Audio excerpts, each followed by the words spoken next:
বাংলাদেশে কত ধরনের অন্যায় অবিচার অশান্তি হচ্ছে, বিশেষ করে ওনাদের মাদ্রাসায় তো বলৎকার হচ্ছে। তো এই ধরনের অন্যায় অবিচার জুলুমের বিরুদ্ধে তারা কোনো কথা বলেন না। তারা হিজবুত তৌহিদের বিরুদ্ধে আদা জল খেয়ে নেমেছেন কেন? গতকালকে কৃষিবিদ ইনস্টিটিউশন তার রাজধানীর মধ্যে তারা এটা কি করলো, প্রকাশ্যে বললো যে সভা সমাবেশ করে হবে না, ডাইরেক্ট 2-3 জনকে জবাই করে দিতে হবে, একেবারে ডাইরেক্ট জবাই করার হুমকি। এর আগে তো প্রতিনিয়ত দিয়ে যাচ্ছে, কিন্তু জবাই করতে হবে, চামড়া তুলে ফেলতে হবে, দেশ থেকে বের করে দিতে হবে।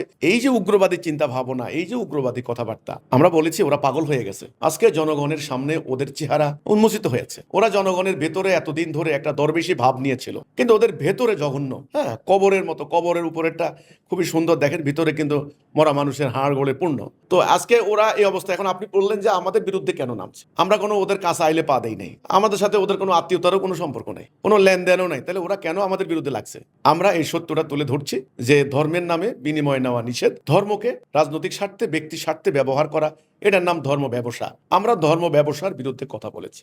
এটা আমাদের মন গড়া কথা নয়, এটা আমাদের আবিষ্কৃত উদ্ভাবিত কথা নয়, এটা কোরআন থেকে বলেছি। আপনি কোরআনে যদি বলেন সুদ হারাম, শুয়োর খাওয়া হারাম, ডাকাতি করা হারাম, চুরি করা হারাম, তো দিনের বিনিময় নেওয়াও হারাম। আপনি অর্ধেক বলবেন না, এটা হতে পারে না। আমরা বলেছি যে নামাজ পড়া যেমন ফরজ, আল্লাহর আইনে বিচার করাও ফরজ, জিহাদ করাও ফরজ। আপনি একটা বাদ দিবেন, একটা ধরবেন, এটা হতে পারে না।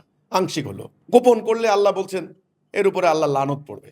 আমরা গোপন করি নাই, যেটা সত্য আমরা বলেছি। এখন ওরা দেখলো সর্বনাশ, আমরা যে ধর্মকে ব্যবহার করে নানান কায়দায় ব্যবসা করে যাচ্ছি, স্বার্থ উদ্ধার করছি, এটা যদি জনগণ জানতে পারে তবে আমাদের তো সর্বনাশ হয়ে যাবে।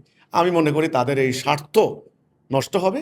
এই আশঙ্কায় তারা হিজবুত তৌহিদের বিরুদ্ধে এই ধরনের ষড়যন্ত্র করছে, মিথ্যাচার করছে, হুমকি দিচ্ছে, হত্যার হুমকি দিচ্ছে। এই ছাড়া অন্য কোনো কারণ আছে বলে আমি মনে করি না।